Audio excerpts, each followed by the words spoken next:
आईची लांबची बहीण रात्री केव्हा माझ्या शेजारी येऊन बसली मला माहीतच नव्हतं. पण जेव्हा मला समजलं की ती माझी लांबची मावशी वैशाली आहे आणि ती खूप मोठ्या मानसिक तणावातून जात आहे, तेव्हा मी तिच्या पाठीवर धीराचा हात ठेवला. नमस्कार मित्रांनो, मी तेजस. एका दुपारी मी आईसोबत तिच्या लांबच्या बहिणीकडे म्हणजेच माझ्या वैशाली मावशीकडे गेलो होतो. आम्ही दुपारी साधारण 4 वाजेच्या सुमारास तिच्या घरी पोहोचलो. आम्हाला अचानक समोर पाहून मावशीला तर खूपच आनंद झाला. खरं सांगायचं तर तिला इतक्या वर्षांनी पाहून मीही आतून खूप खुश झालो होतो. 40च्या आतली असलेली वैशाली मावशी सावळ्या रंगाची असली तरी तिचे सौंदर्य मात्र आणि तिची राहणी कोणाचेही मन भुरळ पाडेल अशीच होती. तिने मला आनंदाने जवळ घेतलं आणि कौतुकाने पाहत म्हणाली, "हा तेजस आहे ना ग?" मी तिच्याकडे पाहत हसून म्हणालो, "हो मावशी, मी तेजसच आहे." ती म्हणाली, "अरे वा, तू तर खूपच मोठा झालास रे." मी नेहमीप्रमाणे हसत उत्तर दिले, "मावशी, मी तर आता 23 वर्षाचा झालो. अजून कुठे इतका मोठा झालोय." यावरती मिश्किलपणे म्हणाली, "अरे, पण तू तर चांगल्याच सुशिक्षित पुरुषासारखा आणि खूप समजूतदार दिसतोस." तिची कौतुकाची नजर मला काहीशी विशेष वाटली. 4 वर्षात तिचे रूप अधिकच फुलले होते. तिने आम्हा दोघांना आग्रहाने जेवायला वाढले. तिच्या प्रेमाखातर मीही नकार देऊ शकलो नाही. संध्याकाळी तिचे मिस्टर घरी आले. त्यांच्याशी मी थोडा गप्पा मारल्यानंतर ते मला गाईच्या गोठ्यात घेऊन गेले. साधारण 1 तासांनी आम्ही घरी परतलो. रात्री वैशाली मावशीने जेवणात छान बेत केला होता. माझ्या आवडीचे जेवण असल्याने आम्ही सर्वजण आनंदाने जेवायला बसलो. मावशी मोठे कौतुकाने माझ्या ताटात वाढत होती. जेवण खूपच चवदार झाल्यामुळे माझे थोडे जास्तच जेवण झाले आणि रात्री मला पोटात थोडा त्रास होऊ लागला. मावशीच्या ते लगेच लक्षात आले. तिने काकांना बाजारातून काहीतरी औषध आणायला सांगितले. पण काका खूप थकले असल्याने पलंगावर पडताच गाढ झोपी गेले. पण मावशीला माझी काळजी वाटत होती. ती स्वतः रात्रीची गावातल्या दुकानात गेली आणि माझ्यासाठी लिंबू सोडा घेऊन आली. तो प्यायल्यानंतर मला खूपच हलके वाटू लागले. पोट शांत झाल्यामुळे मला खूप बरं वाटत होते. मी हॉलमध्ये बसून TV पाहत होतो. आई आणि मावशी स्वयंपाकघरात होत्या. काका गच्चीवर झोपायला गेले होते. TV पाहता पाहता मला कधी झोप लागली हे मलाच समजले नाही. अचानक मध्यरात्री मला जाग आली. घरातील सर्व लाईट बंद होते.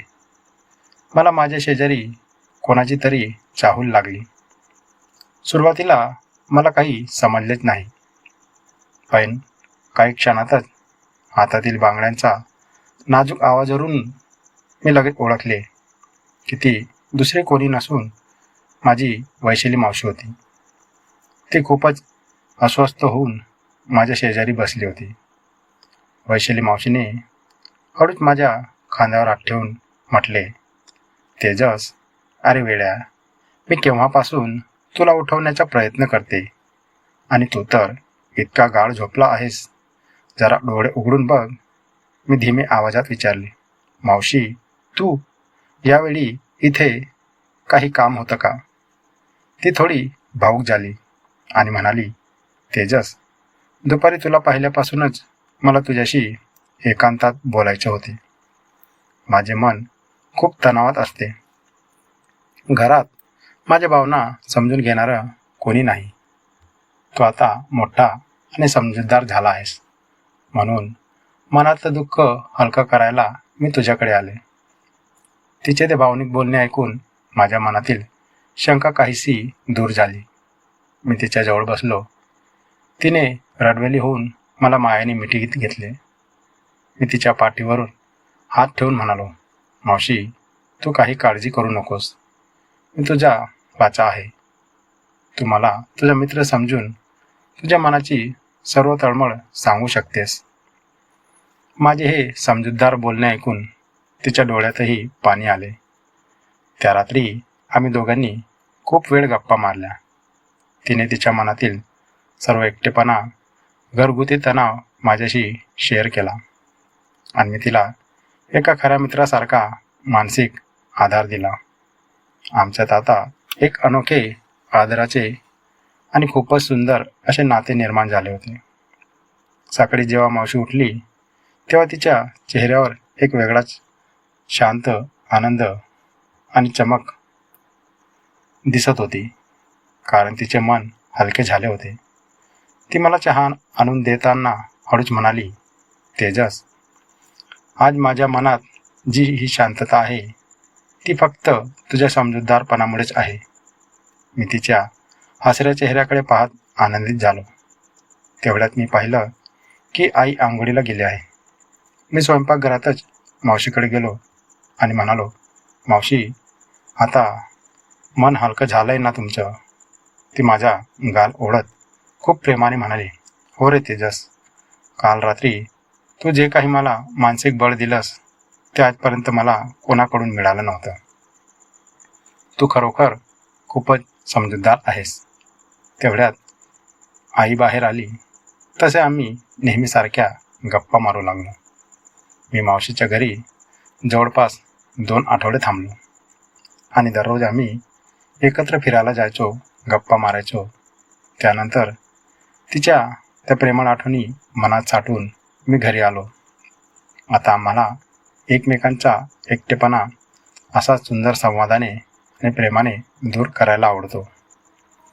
तर मित्रांनो, हे पूर्णपणे एक काल्पनिक कथा असून केवळ तुमच्या मनोरंजनासाठी बनवली आहे.